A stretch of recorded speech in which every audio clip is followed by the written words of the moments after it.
नमस्कार, कसे आहात आपण? तर आजच्या व्हिडिओमध्ये आपण खूपच छान छान टिप्स आणि ट्रिक पाहणार आहोत, ज्यामुळे अवघड कामे सोपे होतील आणि भरपूर पैशांची बचत होईल. नक्कीच व्हिडिओ शेवटपर्यंत पहा. आवडल्यास आपल्या मित्रपरिवारासोबत शेअर करा.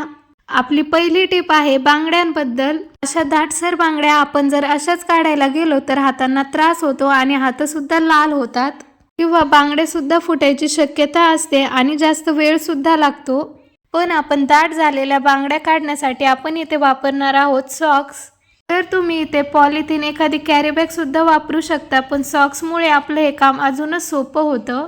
तर तुम्ही इथे पाहू शकता सॉक्स असा घेऊन आपल्याला बांगड्यांच्या आतमधून घालायचा आहे. तर आता पहा, आपण या दाटसर झालेल्या बांगड्या या सॉक्स वरती घेतलेल्या आहे. आता फक्त आपल्याला काय करायचं आहे, हा सॉक्स आता आपल्याला फक्त असा ओढून घ्यायचा आहे. तर तुम्ही पाहू शकता आपल्या हाताला त्रासही होत नाही आणि जास्त वेळ सुद्धा लागत नाही. यामुळे आपल्या बांगड्या सहज बाहेर येतात आणि आपल्या बांगड्या तुटत देखील नाही. काचेच्या बांगड्या सुद्धा तुम्हाला नक्कीच या पद्धतीने घालता येतील किंवा काढता येतील. खूप सोपी आणि छान ट्रिक आहे, तुम्हाला नक्कीच आवडली असेल.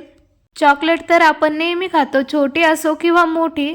त्याचं जे रॅफर आहे, जे कव्हर आहे, ते आपण फेकून देतो. पण तुम्ही जर कुठे प्रवासात असाल, कुठे बाहेर जाणार असाल, हे चॉकलेटचं रॅफर तुमच्या भरपूर कामी येऊ शकतं. ते कसं तर पहा, आपण कुठे प्रवासात असलो, आपल्यासोबत जर लहान मुलं असेल तर आपल्यासोबत असे 1-2 चॉकलेट तर नक्कीच असतात.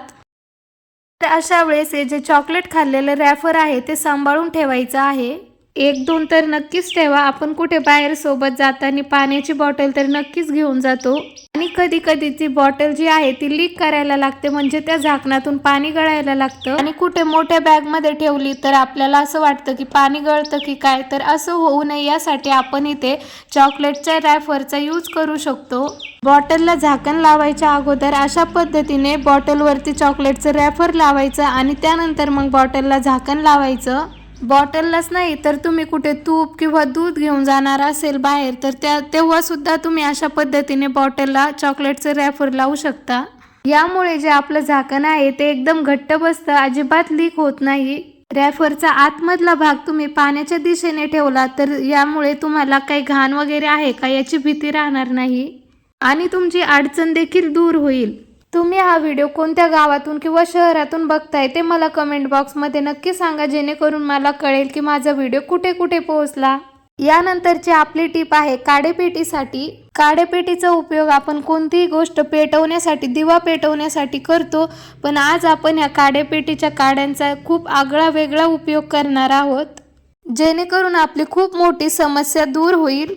तरी ते मी 3-4 काड्या घेतलेल्या आहे. आपल्या घरामधील कुंड्या किंवा झाडांना आपण कीटनाशक वापरत नाही, तर यामुळे कधी कधी काय होतं, आपल्या झाडांना कीड लागते, मुंग्या लागतात. तर असं होऊ नये म्हणून यासाठी आपल्याला फक्त एक माचीची काडी घ्यायची आहे आणि फक्त ती अशी मातीमध्ये रोवायची आहे. तर तुम्ही ही काडी 8 दिवसातून किंवा 15 दिवसातून चेंज केली तरी सुद्धा चालेल. यामुळे तुमच्या झाडांना अजिबात कीड लागणार नाही, मुंग्या होणार नाही. एकदा नक्की करून बघा, यामुळे तुमचा खूप फायदा होईल. आणि जर चॅनलवरती नवीन असाल तर चॅनलला नक्की सबस्क्राईब करा. यानंतरची आपली टिप आहे कापलेल्या कांद्याबद्दल. तर बऱ्याचदा आपल्याकडून काय होतं, कांदा हा जास्त कट होतो आणि आता कांदे सुद्धा जास्त महाग झालेले आहेत. जर कट झालेला कांदा जर तुम्हाला 4-5 तासासाठी तसाच ठेवायचा असेल, याला सुकू द्यायचं नसेल किंवा याचा जो वास आहे, उग्र वास जर घरामध्ये पसरू द्यायचा नसेल, तर त्यासाठी एक छोटंसं काम करा, जेणेकरून कांदा रियूज होईल, वेस्ट होणार नाही आणि फ्रेश राहील. तर कांदा आपण नेहमी असा प्लेटमध्ये ठेवत असतो, तर त्यामुळे सुद्धा त्याचा उग्र वास येतो. तर असं होऊ नये म्हणून यासाठी आपल्याला एखादं भांडं घ्यायचं आहे किंवा एखादा डबा घ्या आणि त्यामध्ये थंड पाणी टाका. नॉर्मल सुद्धा टाकू शकता, पण थंड असेल तर चांगलंच आहे. जेवढा कांदा तुम्हाला स्टोअर करून ठेवायचा आहे तेवढा तुम्ही व्यवस्थित ठेवा आणि तुम्ही थोड्या वेळानंतर किंवा 4-5 तासानंतर कांदा पासाल तर अगदी जशाच्या तसा आहे, एकदम फ्रेश दिसत आहे आणि विशेष म्हणजे याचा वास येत नाही. नक्की ट्राय करून बघा. यानंतरची आपली टिप आहे लसूण सोलण्यासाठी. लसूण सोलणं हे काम वाटतं तेवढं सोपं नाही, कारण की नखांना त्रास होतो, वेळ जातो. आता 1-2 भाजीचं लसूण सोलायचं म्हटलं की एवढं काही अवघड नाही, पण तुमच्याकडे जर काही कार्यक्रम असेल, लग्न समारंभ असेल, तुम्हाला जर महिन्याभराचं लसूण एकदा सोलून ठेवायचं असेल, कोणी जॉबला असतं त्यांना, इमर्जन्सीसाठी लसूण सोलण्यासाठी वेळ नसतो, तर अशा वेळेस याला एकदाच आपण सोलून स्टोअर करून ठेवतो. तर अशा वेळेस तुम्हाला लसूण सोलून ठेवण्याची ट्रिक नक्कीच माहिती असायला पाहिजे. तर अशा वेळेस तुम्ही एकदाच भरपूर लसूण सोलून ठेवू शकता, तेही कोणतीही मेहनत न लागता. नखांनी लसूण सोलायचं म्हटलं की खूप आग होते आणि वेळही जातो, तर असं होऊ नये यासाठी आपल्याला एक छोटंसं काम करा. यासाठी आपल्याला घ्यायची आहे एक पाण्याची बॉटल आणि लसूण जेवढा सोलायचा आहे तेवढा टाका. कपड्यामध्ये किंवा पॉलिथिनमध्ये टाका. इथे आपल्याला पाण्याने अर्धी भरलेली बॉटल घ्यायची आहे आणि लसूण जो आहे त्यावरती अशी टॅप टॅप करायची आहे. यामुळे लसूण जो आहे तो पाचोळ्यापासून अगदी सहज वेगळा होतो. पण आपल्याला इथे अजून एक छोटंसं काम करायचं आहे, जेणेकरून आपलं काम अजूनच सहज होईल. तर इथे पहा, तुम्हाला जर एक पाण्याची बॉटल भेटत नसेल तर इथे तुम्ही अशा प्रकारची जी गाळणी असते चहाची ती देखील तुम्ही इथे वापरू शकता. गाळणीचा कडेचा जो भाग असतो तो खूप शार्प असतो, त्यामुळे लसणावरती त्याचा थोडासा मार बसतो. त्यामुळे लसणातील पाचोळा बाजूला होण्यास खूप मदत होते आणि असंच लगेचच वेगळा होणार नाही. आणि शेवटी एक छोटीशी ट्रिक आपण हाताने वापरून हा लसूण जो आहे तो पाचोळ्यापासून वेगळा करणार आहोत. जर गाळणी असेल तर तुम्ही गाळणी वापरा, नसेल तर बॉटल असेल तर टॅप करून तुम्ही बॉटल सुद्धा वापरू शकता. त्यानंतर बघा, आपल्याला हाताने असा चोळून लसूण घ्यायचा आहे.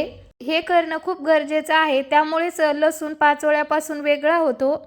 नाहीतर अर्धवट पाचोळा लसणावरतीच राहील. फक्त तेवढंच केलं तर. त्यानंतर पहा, आपण पूर्ण लसूण यामधून बाजूला काढूयात आणि याचा रिझल्ट अगदी तुमच्या समोर आहे. पाचोळा याचा आणि पूर्ण लसूण छान वेगळा झालेला आहे. यामध्ये आपला वेळही जात नाही आणि खूप लसूण आपण कमी वेळात कमी त्रासामध्ये सोलून ठेवू शकतो. पाहू शकता, आपला हाताने जे काम करायला खूप वेळ लागला असता ते काम आपलं अगदी चुटकीसरशी झालेलं आहे. कारण की सकाळच्या घाई गडबडीमध्ये आपल्याकडे लसूण सोलण्यासाठी वेळ नसतो, त्यामुळे अशा पद्धतीने आपण एकदाच लसूण सोलून ठेवू शकतो. तुम्हाला यामधली कोणती ट्रिक आवडली ते मला कमेंटमध्ये नक्की सांगा.